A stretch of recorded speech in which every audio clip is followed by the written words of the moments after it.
Are you stuck with losing this last little bit of weight? You're really frustrated because you just can't seem to shift it. Well, in today's video, I'm going to talk about how going back to your childhood could help you with this last little bit of weight.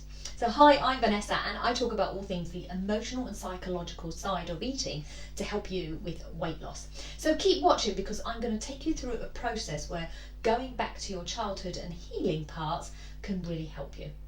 So before we get into it though, please click the subscribe button, click the bell, and you'll be notified of my next videos. So a client came to see me one day, and we'll call her Claire, because she was in this situation. All right, she had done really well so far on her weight loss journey, but it was this last bit of weight that she was just really stuck on. So we started with what she had done, and what she had done was, she'd done the intermittent fasting, which was great. She'd cut out all the rubbish foods, brilliant.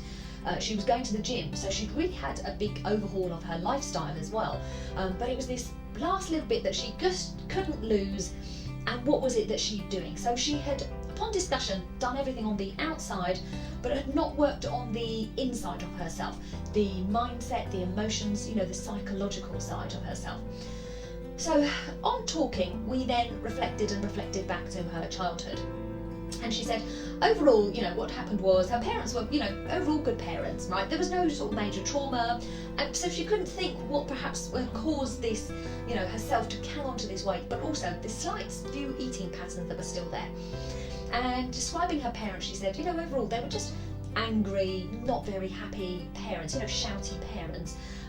My mother wasn't very compassionate, not very loving, and she was always shouting at me because I was always doing something wrong.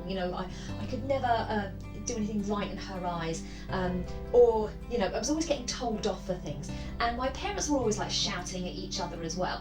So overall in the household, even though we were looked after well, it was okay, but it was not really a huge happy place.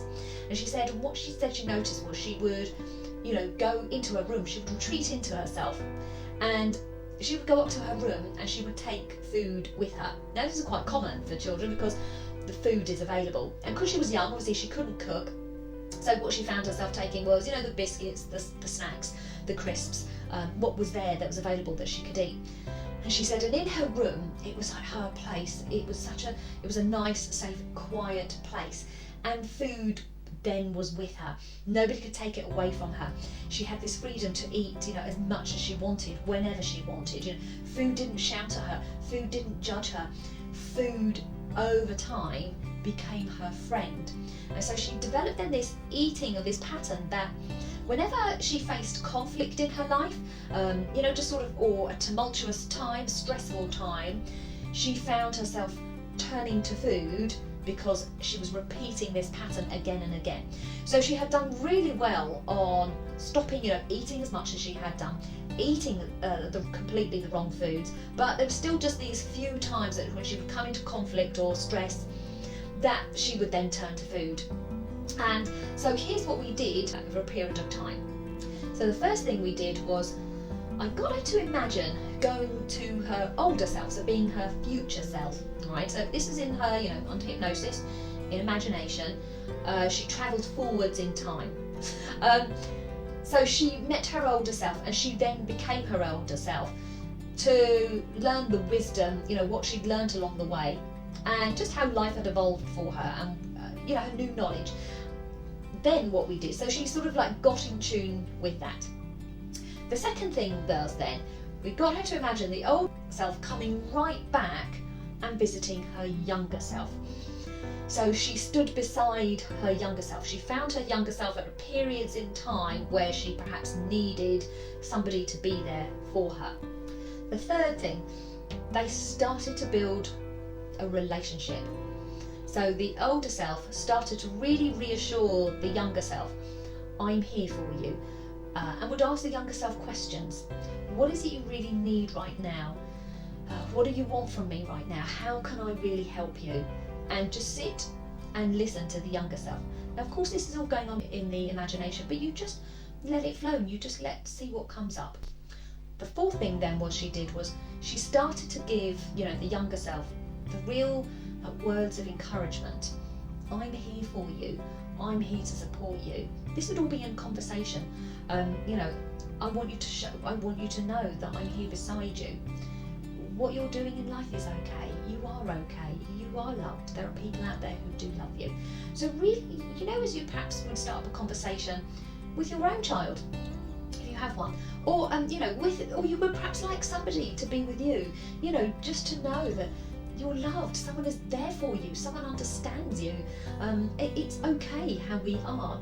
It's that conversation which is just so reassuring and just so loving.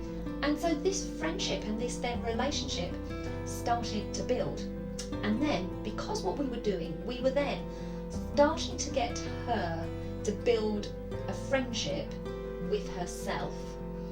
So then she no longer needed to turn to food for that friendship. Then the fifth thing was, she would take the younger self and teach the younger self how to manage stressful situations, what to say, how to manage their emotions. So it's almost like re-parenting the younger self, the things that she didn't get from her own parents. And then we would take all of that back to the present day. And so then what that really enabled her to do is she was able to manage her emotions better. She was able to manage conflict much better. It didn't become such a big trigger for her. And then she noticed that because she started being a lot more friends with herself, friendlier to herself, more compassionate with herself, more loving to herself, she was treating herself how she really wanted to be treated when she was a child. She stopped feeling the need to turn to food because she was filling herself up and giving herself everything that she needed. Now, definitely you can do that yourself at home, but what I would recommend is if you've had a bit of a traumatic childhood, or there are instances in your childhood that you're perhaps a bit worried about going back on your own, then definitely go to a qualified therapist to help you through that. But have fun going through it, because it's a journey of finding out about yourself, and a really beautiful journey of being there and discovering what you can do to help yourself. So let me know how you get on doing that. Now, if you want to know more about this, or you want a guided meditation doing this, I'll put it up here below, because I've done a whole meditation on walking yourself through that. Okay, thank you.